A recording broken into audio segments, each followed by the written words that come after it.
Welcome to Soul Talk. This is a leading edge conversation and poetic space that takes you to a higher place. This is your host, Aaron Smith. Thank you for joining in today.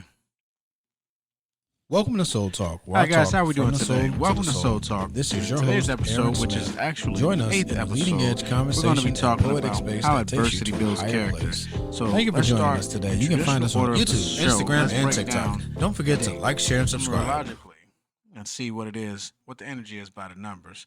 And so today we have 11/14/2025. And so 11/14/2025, 2025 is a 9. And so 14 is 13, 14, 15, 16, 17. Okay, so 17, that's the energy of renewed faith, rebirth, hope, inspiration, healing. That's the star card energy. It is the energy of persevering and things actually working out, things getting better. The knowledge that, the Aquarian energy receives is flows through. And so today, this is a great energy to be in when we're talking about how adversity builds character. In today's episode, we'll be diving deep into the power of adversity and how challenges we face shape us mentally, emotionally, and spiritually. Hard times does just this. They grow us. We'll talk about how struggle develops resilience, strengthens emotional intelligence, and deepens our spiritual grounding. And so, from the aspect of, first of all, the character that is built during diversity is not really seen in the process. The person that you're becoming as you're facing the adversity, it like helps to develop a hard exoskeleton, help you to get that tough skin, get that physical, the energetic, that endurance to help you to understand yourself better. And so, on a mental note, when you are faced with difficult situations, it forces you to use critical thinking skills that helps you to take what a lot of people would say is overthinking and turn that into foresight to be able to navigate the circumstances better in order for you to see the silver lining and find the opportunity that this adversity or the situation is presenting to you. And so on that aspect, it actually helps you to sharpen um, your critical thinking skills, your the way that you change the way that you're looking at it. First of all, let's start there. You have to change the way that you're looking at it and see it as an opportunity versus just a problem, right? Because if you've ever been in any situation that has been tough, had any type of pain connected, or anything that you had to fight through in order to get through, because not all circumstances can be avoided, right? Sometimes the only way to get sometimes the only way through is to go through. Sometimes the only way out is to go through. Excuse me. And that is a wise saying that I've heard many years. And so it's been definitely worth it because in all of it, something is gained from it. There's an aspect of yourself that falls away. Maybe you used to shy away, or maybe you felt like you were too much, or you felt like these situations were too much for you. But then you tap into the strength that is within you, which is from the Creator, God, source, universe that is within you, that shows you exactly how strong you are, how much of an overcomer you are, and you were created to be. And not only that, that these things are beneficial to you if you learn how to navigate them correctly. And so it strengthens you mentally. It's like it says, um, I've said it before, and other great people that have been along this path have said it. So you forge steel by molten metal, by heat, by the furnace. You turn up the heat, and so when situations is getting tough and you starting to feel that pressure, especially from the emotional standpoint of it. Now let's understand how these situations impact us emotionally. A lot of the times when we deal with, let's say, contrast to the things that we desire, right? When we deal with the contrast, when we have a situation that gives puts up resistance, it's like water crashing into a wall, right? First it rises up, it hits the wall, and then it rises up, right? And then afterwards you got to let it settle down, and then it'll have a little bit of an ebb and flow where it rests, and the motion that is created will settle itself out. And so, on the emotional level, what that feels like is that surge of energy that comes up to your chest. Have you ever had someone mention to you, I'm up to here with it? That's because the emotions, that fire that literally rises up within you, it also is how the ego steps in and defends us. It's that Mars energy that we carry. And so on the emotional aspect, now the energy is present. And then going back to the episode I mentioned about self mastery, this is how the cycle begins. It happens from a situation that creates an emotion that goes into affecting how you think. Now, on the physical aspect of, we've already tapped into how to navigate this by using critical thinking. And so now we have to apply emotional intelligence, because the first thing that people are used to doing, or coming up, a lot of the ways that we used to behave didn't always serve us in our highest good. It would lead to altercations and friendships or situations being damaged by the way that we express these emotions. And so this is what I have learned personally on my journey of self mastery. Not only emotional intelligence, which is learning to label and identify the emotions that we are feeling, but now we go into the aspect of emotional regulation, right? What do I do with the now said emotion that I am feeling? And so, as I said before, that feeling that feels like that fire brewing up within you, you take that, and if you give it a sacred pause, and in anger management they have this technique where you just count backwards from 10, and by the time you do the 10, 9, 8, 7 down to 1 count, you will give yourself enough time to sit with the energy, and now to receive from it that it is pointing you to. Our emotions are teaching us something as well, not only about the situation but about ourselves, because when you just think about it, if a team didn't face a team that was better than them, then they wouldn't know how to make the necessary adjustments to become better defenders and overall better players as a team. It also helps a team to build unity and camaraderie amongst each other. As we see, we're all the team, say one player is, say, in football, the Bears defensive back is getting beaten flat. Now you cover a man instead of a man defense, you do a zone, or you add another man coverage, or you adjust the route. You do some type of audible adjustment in play that allows you to adapt to what's going on. And so emotionally, you give yourself that time to process the situation, and then you will receive it. And so this is where your heart and your mind starts to work together more harmoniously. And so from that way, sitting with the emotions, and now you know what it is, you can guide it better with the critical thinking that you have first fostered when you experience these situations. And one thing that I like to say is, one of the things, the character traits that is being built in the process, is resilience. And the best way that I can give it to you, resilience, well, not the best, but one of my favorite quotes is from actually the Dark Knight series, where the Joker says, "This is where an unstoppable force meets an immovable object." And I love that. And I use that quote, and I actually live by that a lot mentally, even if it's unspoken. It's just that the resilience of character, because in life, we're not going to deal with one, we're going to deal with many, and it's all about learning how to navigate these situations. And not only does it strengthen you mentally and emotionally, but it gives you a spiritual, you start to see how these things impact you on the spiritual level, right? Because even, let's just say, if a situation comes up where it does feel more like it's more than you can handle, what do? Are you going to give up? Or most people in this situation find themselves looking to a higher power.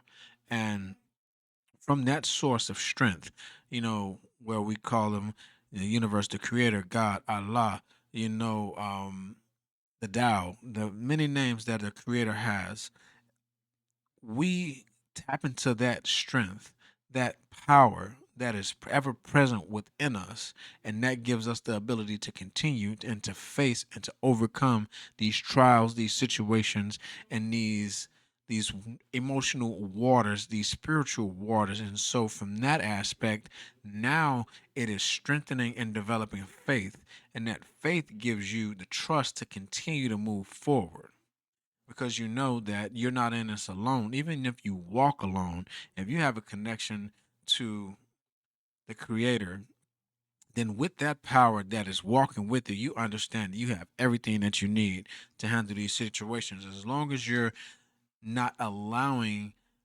old patterns and retrogressive behaviors to come to the surface and you act out in the way that you used to, which could be more detrimental. You take this and you allow it to elevate you on every aspect of your life. And it also helps to strengthen that emotional intelligence because now that I've dealt with said adversity, now it gives me the confidence that if another challenge should arise, now I have that that thicker skin, that muscle development. It's like exercising any muscle. You have to feel and go against tension in order to build it. And so now you're starting the exercise of becoming an overall better being, mentally, emotionally, spiritually, and sometimes you got to deal with physical aspects of it. Even if the physical is just getting through um, hard or troubleshooting hardware, or getting to the place, or navigating some of the situations in the place, setting up, or conversations, people, places. It doesn't matter. These things show up in many ways, but on a physical aspect, it gives you the confidence because now you're inputting that into your subconscious mind, which is trained through repetitive behaviors. And so we cultivate all of these things together and become more grounded in our intelligence and within our knowing and trust within ourselves and the God that is with us, whatever label you want to put on it. It starts to give you a better overall aspect in every one of these areas: the mental, emotional, the spiritual, and the physical. And if you're keeping up, which we should, right? Health is wealth. These bodies are made to move. When we add physical activity into that, it actually helps us to process these emotions and these experiences and these energies even more so. And it clears out negative thoughts and allows the stress now to be healed through endorphins and the chemicals that actually relax the body. And so all of these aspects, it has to be a continuation in order to continue to build, because you don't want to plateau. And bodybuilders, personal trainers, any person that's been a gym enthusiast will know what I'm about to say. When you reach a plateau with your workouts, let's just say you just started and you made it past the 2 weeks that it takes when you start to get that pain. And so facing these situations again and again and again, it helps you to understand that the pain and the process of what you are feeling is developing something.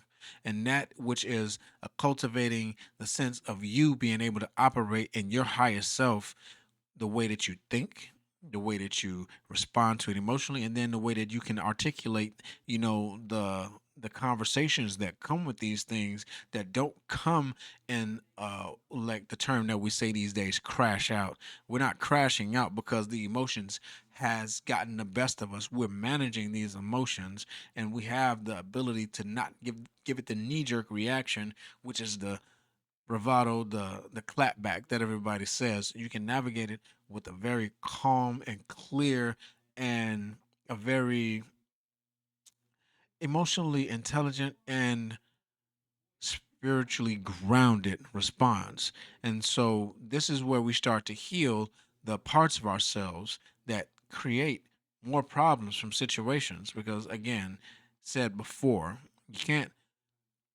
solve a problem with the same thinking. And so when we face these adversities, we have to tap into that higher mind, get that connection facilitated to God's source universe in order to understand these situations, and understanding that it's been allowed. And so anything that has been allowed is only going to develop.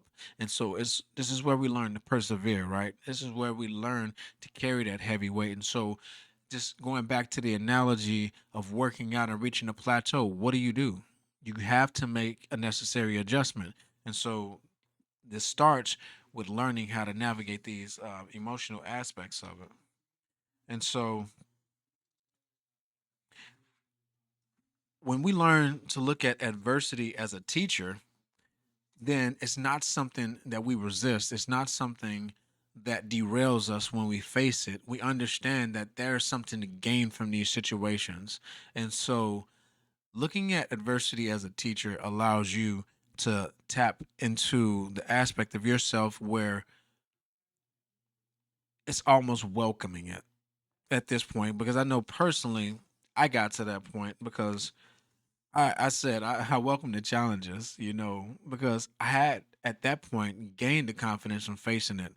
A lot of the aspects of the things that I talk about in this show are parts of myself, parts of my journey, parts of my experiences that I have personally lived through, dealt with, dealing with, or overcome already.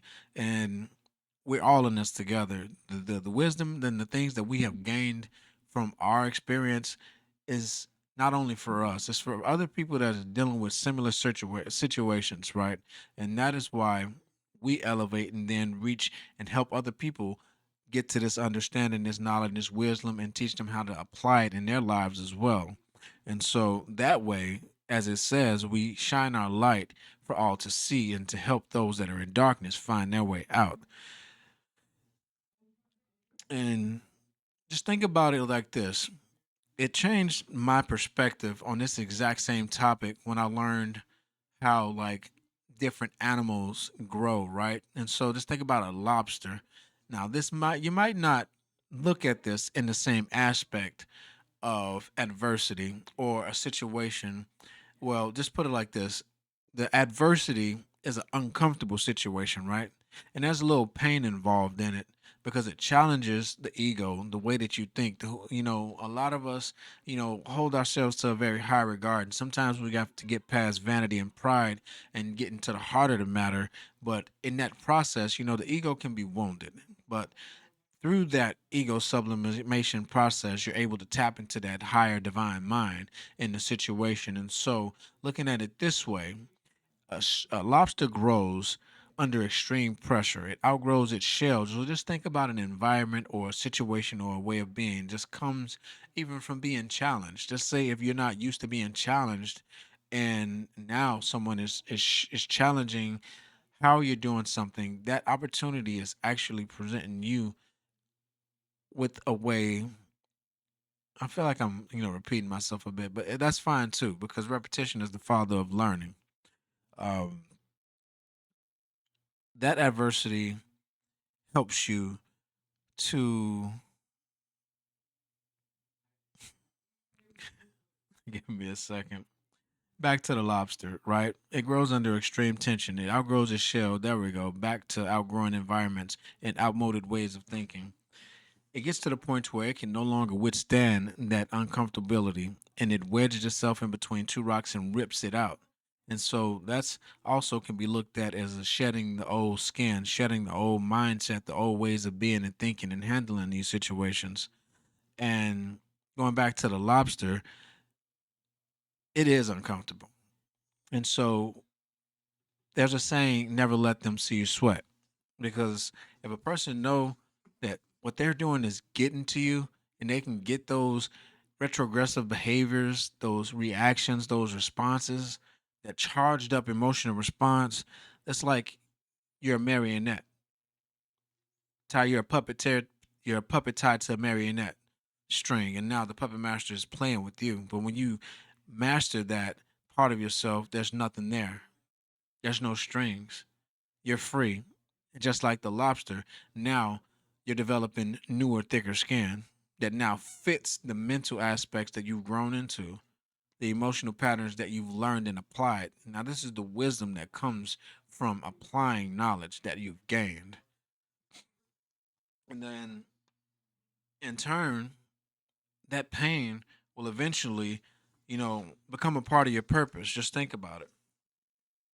I'm in a position to where I've mastered a lot of these emotional patterns, and now through my life coaching service, I can help people to navigate the same things that they deal with in their lives, and that is through keen elevated awareness. This is the Soul Talk podcast, but that is another aspect of my creative process and me applying from the wisdom that I've gained and being an example of exactly what I'm talking about.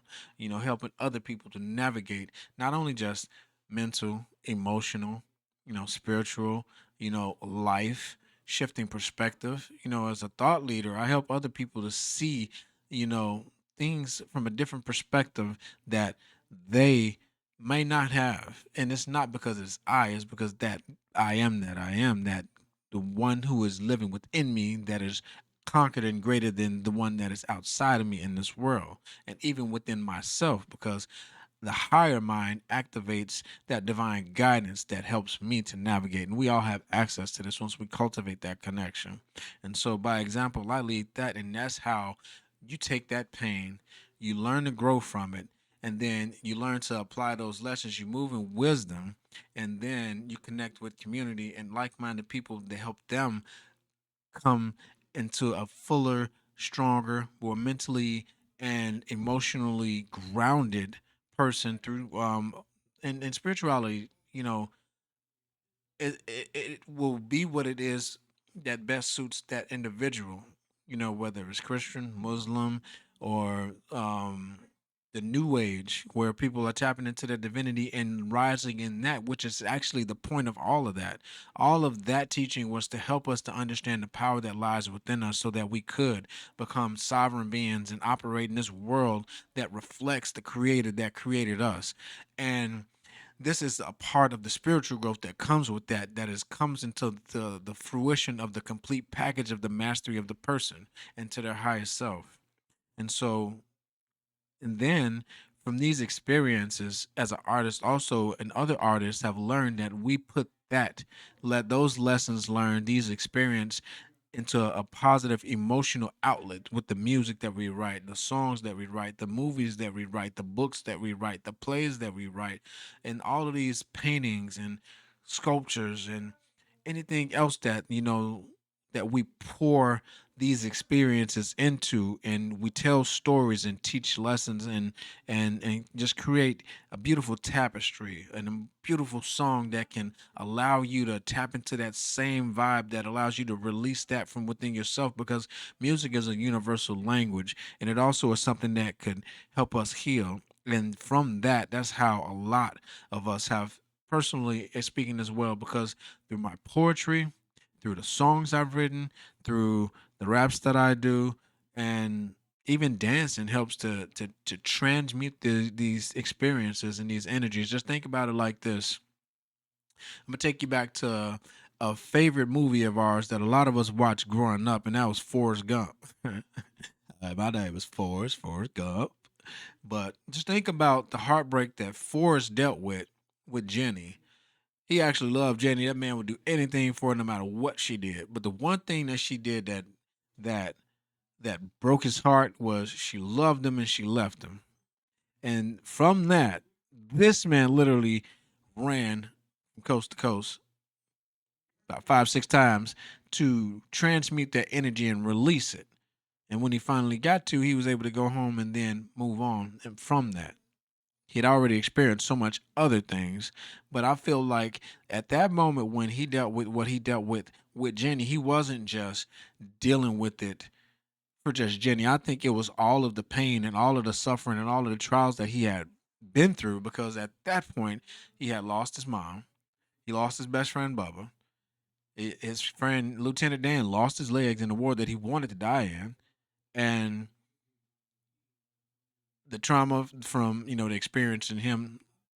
His mom got him into school and just not being able to properly walk, and from that just running everywhere. Just all of that is an example of how physical exertion of energies can help us to create space within ourselves and transmute and allow us to have fresh mindsets on it. It releases those endorphins again that heals us from those experiences.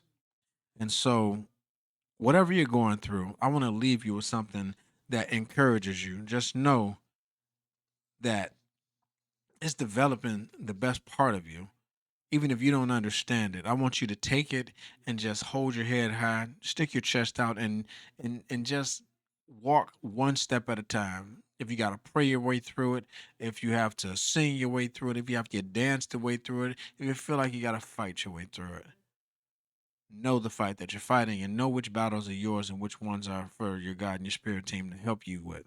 And so, if you are facing adversity right now, this is your reminder: you are not breaking, you are building. Today's episode, Soul Talk, eighth episode. We're almost to 10 episodes. And so I appreciate all of the supports.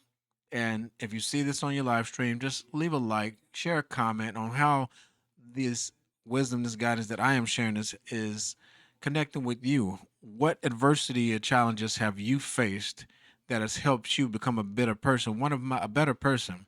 One of my favorite quotes in life is life is meant to be lived forward, but it can only be understood backwards. And so as we're going through these different situations, and even once we've gotten past the adversity that helped us to grow into a better person, there's always a beneficial need for us to take a pause and reflect on the situation.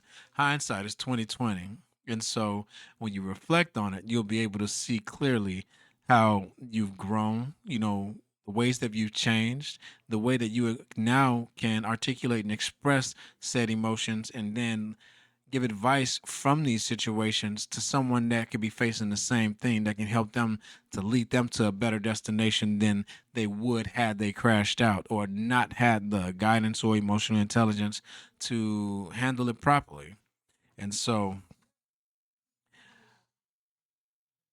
I am grateful for this platform, grateful for this opportunity to serve the public and the people and to reflect that which I have received from the creator. I'm humbled and grateful, even though we show up as the best self all the time. And I want to remind you that as long as you facilitate that connection, it won't take away the adversity that you face. It'll just help you to face it in the best way that you can. Until next time, we'll see you right back here on Soul Talk. Have a great afternoon, ladies and gentlemen.